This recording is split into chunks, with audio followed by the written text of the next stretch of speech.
Hi, welcome to Daily Dose. We are pre-recording this conversation Mhm. because I had a work thing, the final of four. So this should be the last time we need to pre-record for a while, but we are very much looking forward to talking to Chris Swenson, who is someone that I grew up with in Wapaton. So we'll let Chris introduce himself, but we hope you enjoy. We'll see you back here live tomorrow. See you tomorrow. Good morning, everyone. Welcome to Daily Dose. We are really excited to have our guest with us.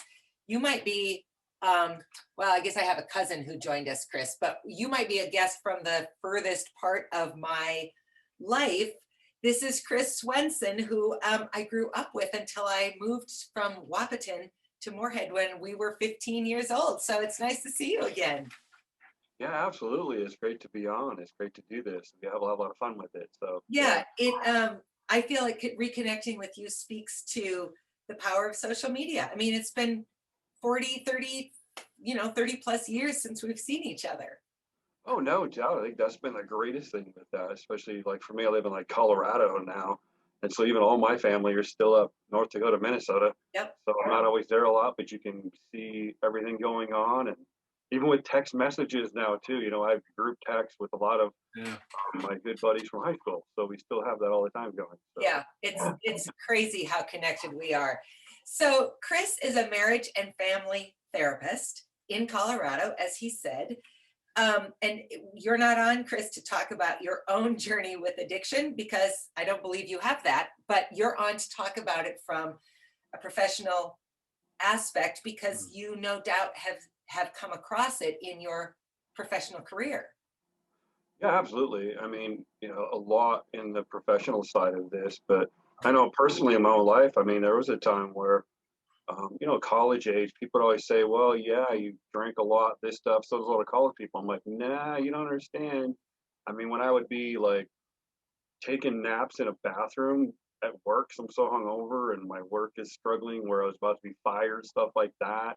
I mean, I remember my roommate would hide everything that I would have because if I got home, I'd just go at it. And so, yeah, I ended up getting in a really bad car wreck. Thank God no one was with me. I don't know how I'm still alive today. This was probably back in the 90s. But after that, then I decided, like, wow, maybe I should do something with myself. Because I always thought like I never lived to be like 25 or past that. Mhm. So I really didn't take things too seriously a lot. I would just kind of do whatever. But after that accident, I'm like, maybe I'm wrong. So then I put myself back in, ended up going back to school, had a family, kids, stuff like that. And man, I bet you I went at least probably a good decade without even touching anything. Um, and now I do, but it's not like where I was before. Sure. So Oh, there's a bit of a personal thing there, yeah. okay. Well, that's really interesting, and I didn't know that. But talk about talk about from your perspective, Chris, the family dynamic around addiction, if it's something that you encounter. Absolutely. And I've had, it's been kind of a sad part because I've had a number of families, whether it be alcohol, drugs, whatever it might be, contact me and say, what do I do? How do I get this person to help? When they're younger, you can just do it. But when they're adults, it's really hard to just have them. And, that's been a tough thing. How do you get them to reach out or to see it? Because sometimes some people don't until the time comes or whatever that might be. Um, I know, like rock bottom, when I talk with people, rock bottom can be different for all people. Mhm. Whatever. It's just that point that maybe you hit when you decide, okay, I got to do something different.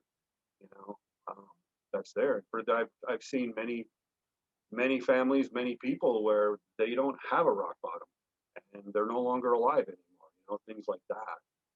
But kind of like when I look at like the dynamic stuff, it really does kind of like run through a lot of it. I mean, you can get into like typical stuff like enabling behavior where people are not even sure they're even doing that. Like calling into work when they're not, they're hungover in the morning, they're still passed out, whatever. Someone's going to call into work. It's going to be, oh my gosh. I've worked with this one lady where her husband was continually drinking and drinking. And then so he'd get so almost violent if she wouldn't go to the store and buy him some more alcohol, so that he'd have that. And then pretty soon she said, "Enough's enough. I'm not." And he would just get really, really violent. Ended up in a domestic violence thing. So she still stopped, but then he would call like family members to help him get the different things like that too. So I mean, there's a lot of like on the enabling side of stuff. Um, then there's other stuff too. Just depends on what y'all want to talk about. But you get, I don't want to lose my train of thought here, but there are those people too that, my gosh, I was really drawn to this person because they really needed my help. So then all of a sudden, I'm going to go help this person with, and then I help them get clean and all this. And then once they're finally clean, now we don't have a relationship anymore. It was like as if that was the whole thing that was kind of serving it. Um, Oh, that's really interesting. I think that's coming from us. Can you hear an echo from us, Chris, or is it just on our side? it might just be on your end. Yeah. Okay. Okay. Your headphones plugged Mm, And I don't have like the earplugs in. That might be why too. He's got it off the speaker. Sometimes that happens, but yeah, I think we'll be, it seems a little better now. I've not thought about that, but I'm someone who sort of fashions herself to be a fixer. And when I met Maz, he was not an alcoholic, but I think I stayed as long as I did through it because I kept thinking, well, I can fix this. Um, and so that piece of it is really interesting. I've not thought about that when you sort of seek someone out who needs your help because you believe that you're such an asset, or I'm not sure what. yeah, absolutely. Because it's just kind of like someone needs me. And then when the person doesn't need you, then sometimes they start to feel that bit of loss that might be there. Um, that can definitely happen for a lot of different people. Sure. Yeah. Hmm. So, Chris, one thing that you are doing that I am really fascinated by and feel like is both sort of related to this conversation and also related to the other work that I do is you have this rhino mentality mindset. So let's see the tattoo first of all, because it's, a work of art in and of itself. Yes. Hmm. My gosh. So talk about that work, Chris, because I think so much of it, I mean, it's almost entirely mental work, and so much of it of staying sober, I believe, is a mental game. Yes.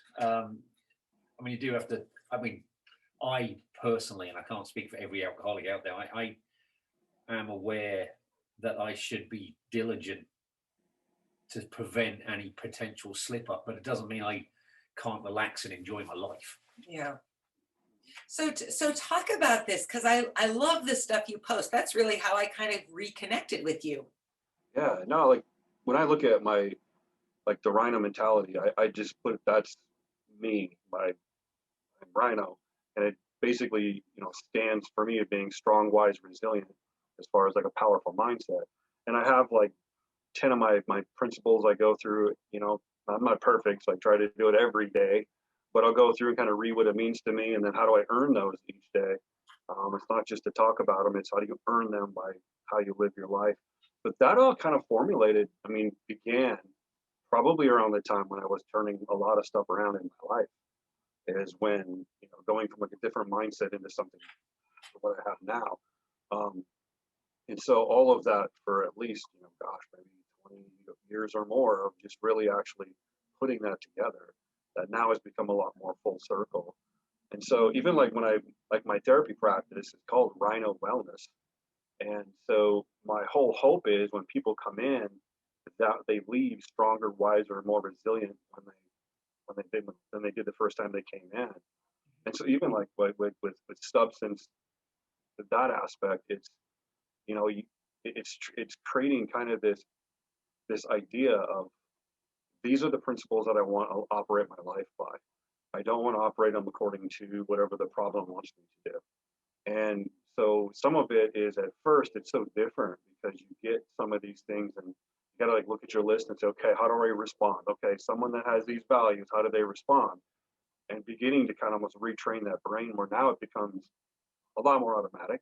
And actually, like now, I don't even like the old me, as if I would say, is always there. You know, um, but it's so foreign now that when people see me, it's a lot different. But so yeah, I mean, with the Rhino mentality, that's just my mindset deal. And then I got the Facebook group that I do have, or helping people kind of optimize that mindset as well. Um, and that's another thing, because like I look at it, sums it up easy as Rhino for me when I look at all those different principles and things. Because when I've worked with people with substance struggles, you know, there's a lot of people where I need to declare that I'm alcoholic. You know, if it's alcohol, for example. And for me, I was one where I'm like a big on identity, and words mean a lot. And so to me, when I say, if I say I'm an alcoholic, then what does an alcoholic do? An alcoholic drinks. And so a recovering alcoholic sometimes is, you know, something that I would look at a little bit on that end too. Um, because, but for some people, it's whatever works. Like I'll tell them, man, whatever it works for you to kick that and kind of get free from it. There Yeah. you go. To each his own. There might be certain ways that work for some, and other people it doesn't. But for me, I'm big on just that identity piece for me. You know, and I remember having like a psych instructor years ago. You know, and he was talking just about that very principle. He was saying how, you know, I'm not a cyclist. You know, he says my friend is a cyclist. Now, why is he a cyclist? Because what do cyclists do? They ride their bike. He says I don't do that. You know, so there's a bit of a piece to that when it's like, okay, for me as Rhino, that stands for this. Okay, so being Rhino, what does that mean to you? And that becomes a way of, okay, this is how I want to be. Um, and so with substance, I'll talk with people on that too. And I want them to kind of come up with their own name, if you will. I mean, if calling themselves an alcoholic helps them, then by all means, there you go. You know, if it's something that doesn't, then sometimes we look at, okay, we need to kind of change that, because our minds go, they just hear that and then it'll just act subconsciously. Mm. So, yeah. It has been really interesting to hear people talk about that very thing, because I only have this very narrow perspective on alcoholism. I only really know one path to recovery through mazes. And Yeah. so to hear other people say, boy, I was in a bad accident and that's what woke me up. Or I just got up one day and thought, I'm done feeling hungover, and that's what woke me up. Or, you know, so your point about everybody's rock bottom is different. And rock bottom does not have to be that you've lost everything. Yeah. Absolutely. Yeah. I mean, it just gets to be whatever that point is for people. And like I said, some people don't have one. Like I've known many people who are no longer alive anymore because of alcohol in particular, Yeah. that they either drank themselves to death. In fact, I think the last couple of years, there's been a couple different people I know that that's where it ended up being, you know. But I So mean, like to me, when I look at another part of it too, and is shame.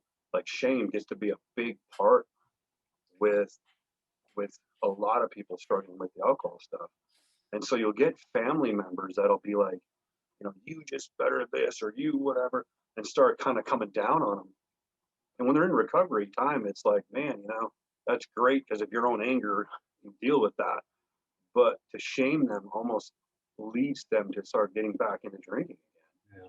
You know, the shame part of all that. And so for me, it's been tough sometimes because when I've worked with some of the people, it just depends on what the wording is to help them. You know, each people are different. Some people I've had them basically look at and say, you know, you're married, but like this alcohol stuff's like the other woman, you know, and you spend a lot of time doing these and you're hiding this stuff too, which can become across as shameful for some people. If it is, then it's not helpful. You know, for other people, that if it gives them a different perspective and go, oh yeah, now maybe I need to do something about this. But sometimes when people begin to kind of uncover that, you know, the impact that this thing is really having on them, sometimes it's difficult to see that this thing is kind of kicking their butt, you know, how it really starts to rule your life. It's like having a bully that just takes over, or like the mafia kind of thing, you know, over what you're doing and trying to help people uncover some of those things. But yeah, I mean, there's a lot of different things I guess we could talk about with. So I'm curious to know how you help. So let's take me as an example. If Maz and I had come to you when we were early in this process, I felt a lot of shame that I was married to an addict. And so the way that I dealt with it before he got help was I just compartmentalized it. I never talked about it anywhere. Nobody really knew that I had these concerns or that things weren't great at home. And I thought I was compartmentalizing it really well. And then after he went into the hospital and rehab, I could look around sort of the whole picture of my life and realize, oh my gosh, of course I was bringing it to work and I was bringing it to my friendships and all these things. How do you help the people who are around the addict manage that shame? Because I don't think we've talked about that. Like, can you even just give us some advice that you would offer up to someone That's a good who's question. in that boat? Yeah, no doubt a good question, because that gets to be kind of a struggle piece, because some people will have like the hiding of it, which kind of fed into the problem sometimes. And to admit to yourself that this is really going on, you're right. People can be, can get kind of shamed, depressed, whatever it might be about that. But there's a time when you really begin to see that you're more than what this is going on. Like you're more than the alcohol. Like this is just a part of who you are, and realizing and trying to get back in touch with who you really are, and not allowing all of these dominant things in your mind that I've been shaped by this. But now that I know, now I can like name it. Now I can start seeing how this thing has really kind of, picked my life around. How have I ducked and dodged on these things? How has it really shaped me? So that once I can see it, now I can start to like, okay, how do I resist this? How do I, get back into being who more I am? Is there's some people that become very, very angry, and sometimes they do. They might need to do their own individual kind of work just because they need to kind of process whatever that is to make sure that their own like healing, if you will, with this doesn't get in the way of the person really going through recovery as well. Yeah. Um, Definitely on there. So Yeah, can you talk about that from your perspective? Because I definitely worked through some stuff on you. Do you know what I'm saying? I was not all sunshine and roses through your 4.5 weeks Well, in rehab. obviously it wasn't easy for you, but I had a lot. The main thing I had to do was actually learn how to listen. When I did that,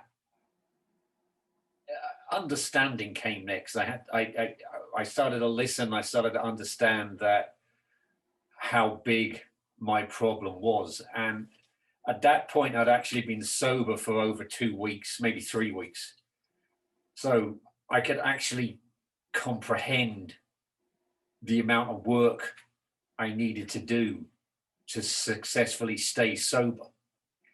And I could think to myself, I remember thinking to myself, God, this is a lot of work. But I remember saying to myself, yes, but if you don't do it, you're not going to be around for too long. sure. So it was kind of like, well, that's the long road to recovery, or the hard road leads to the stars. It's up to you.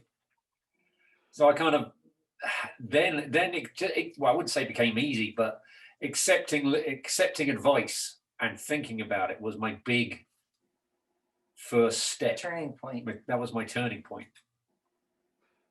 Yeah, no, you bring up a good point when people start looking at that mountain to climb, and it's overwhelming, and it's like, how am I going to do this? And so really, like when people talk about one day at a time, I mean, it really means sometimes it could be a day could be overwhelming, and so Yeah. it's okay. How do I get through this next 15 minutes? Because once I'm through with this next 15 minutes, then I'll worry about the next 15 minutes. Yeah. Those kind of things, because overwhelm will create such problems for people. In fact, like, I used to work a lot with the contract I had to do stuff, a lot of our special operations community therapy stuff. And I remember hearing from them about when they go through their buds training, like their Hell Week, for example. I don't know if you guys know what that is, but um, they really found out what makes people really quit and which ones don't. And they found out is overwhelm. Like all the instructors need to do is like, man, how are you going to make it till Friday when it is just Monday morning? And the minute their mind went there, they're going to be done. And Yeah. so there's ways for people to get through from like chow time to chow time, or, or evolution to evolution. It's that kind of thinking, especially with overwhelm, because that's a big deal. And so, yeah, the one day at a time when people say that, that's just it. Like I don't know what tomorrow's really going to bring, but I know it's right in front of me today. And if I just deal with what's in front of me, right now, that's going to prepare me for what's coming down the pipe. If I don't deal with that, then I'm going to have more stuff stacked on too. So. That sounds like pretty good advice for all of us, Chris. Well, that's the thing I learned a bit in AA is some of the advice that you get given is actually great for anybody. Yeah, absolutely. I think that's been when I've had people come in, even like for anger management, for example, it might be just they cop some kind of charge and they get an anger management thing. They really don't have a whole lot of anger problems. There's some that can, but some that don't. And I'll tell them, like, you're going to have to be in here. So you might as well find something to get from it. But a lot of the stuff could come from for about anybody, even like the listening thing there too, because people, I can hear people's words, and that's what I tell people. You can hear the words they're saying, but what are they really trying to share with you? Yeah. Because there's only so many words. Like when I sit back, what are those words? How do I express this? And sometimes it doesn't come out right, And so it's being able to really know what is this person really trying to say? What is really going on? And understanding how they see the world and their experiences. That helps. Instead, like a lot is kind of going on now. People just quickly jump to conclusions and go. And yeah, and that's a big step sometimes, to step back and just hear things. Yeah. Chris, were you in junior high band? I was never in band, no. Okay, well, that makes me feel better because I was sort of scanning through our band and I couldn't find you. So that makes me feel like I haven't lost my mind. But our band teacher, Mr. Engel, used to scream at us and he would say, "You're hearing me, but you're not listening." Yeah, there you I go. never understood what he meant. It took me a long time to get what he meant. Yeah, But because you get like, that's what you're saying. you get like the common thing where someone's sitting there reading a newspaper and like, "Honey, are you listening to me?" It's like, "Yep, I heard every word you said." But yeah, you heard the words, but did you really like listen? And that's the thing about like listening, when you really like with the eye contact and you can connect with someone, there's just this experience that goes on when people feel really heard and connected. But that takes sometimes social relationships to be very open, to allow yourself to, those fears sometimes come in, aware of those insecurities that get in the way of our own um, communication. It's just kind of like our own MO. Like I had a couple one time that his family was, when an argument happened, the proper thing to do is to walk away and cool off. Her family, the proper thing to do was to continue to have it out because that's the right thing to do. And so this drove him crazy until he just learned that, oh, we just got shaped differently. Neither one of us are right or wrong, but it's what works for us. It's so interesting. Sometimes I think about these complex points and I think it's amazing anybody can stay in relationship with anybody. If you think about something as simple as, do you open presents Christmas Eve or Christmas Day? Because even that becomes a thing and that's nothing. Yeah, no doubt, because for some people it'll be like, well, whatever, we can open up on the day or an eve, it's not a big deal to me. You could say that. And then the other person's like, wait a minute, no. What they're really getting at is we need a huge tradition in our relationship. That might be what they're really trying to say, but I'm always big in with life is perception. What you really think is going on, that's going to determine every bit of your reaction. And there's so much stuff that goes into how we see that. Like I've had an example I tell people is, if you look out the window and you see this older guy reading a book to this young girl, what do you think's going on? Most people will say it's just like a grandpa reading a book to his granddaughter, something like this. But I have people that I've worked with that have been sexually abused, and they will see it completely different. Like, no, he's grooming her. It's this sort of thing. The perceptions can all be on there, and that's where like for my thing with just working with a lot of different people and being around some very not so nice people, let's put it that way, it's hard for me to really, I guess it's hard to trust sometimes So I'm very aware, I'm always kind of, like, what are they really up to? And they're probably not up to anything, but I know that about me. So I can kind of check it with people a lot of times, um, that goes on. But that perception piece is big. And even like when I get into perception, I also add story as another thing, especially when you look at any with substance stuff, um, is the story of why you can't quit, the story of why you are the way you are, because whatever that story is, that's truth to you. I mean, you're going to subconsciously believe that. Sometimes it's even for people on like weight loss, for example, it's like, what is the story of why you can't do this?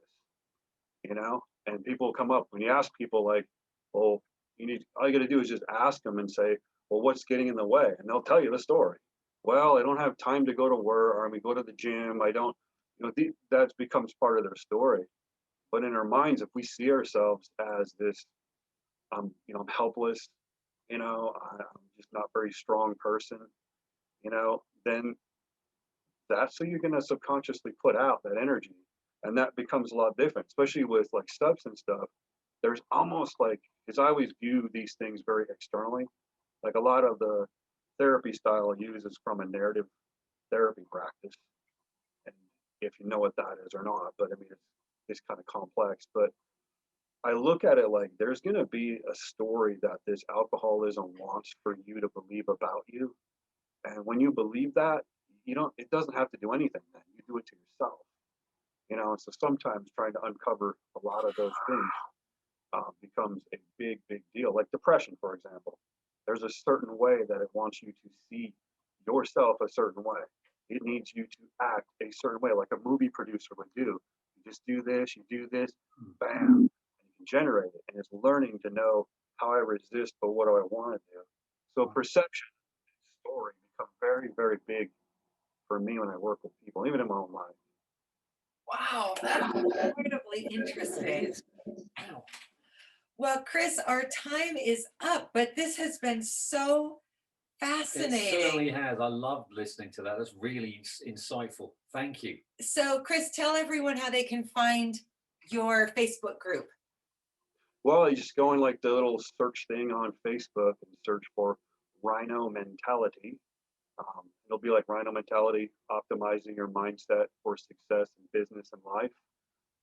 And I just recently started a whole new project where I'm helping like therapists, coaches, consultants on writing books, publishing, self-publishing. And that one's been really, really great. Like, I got a group that has just under 300 people right now, and people are putting questions in. They're very engaged. I'm ready to put together a course for that one. And that's been great because I published 2 different books, and I went through the process, and now to help others, mainly is to help others so that they can help more people.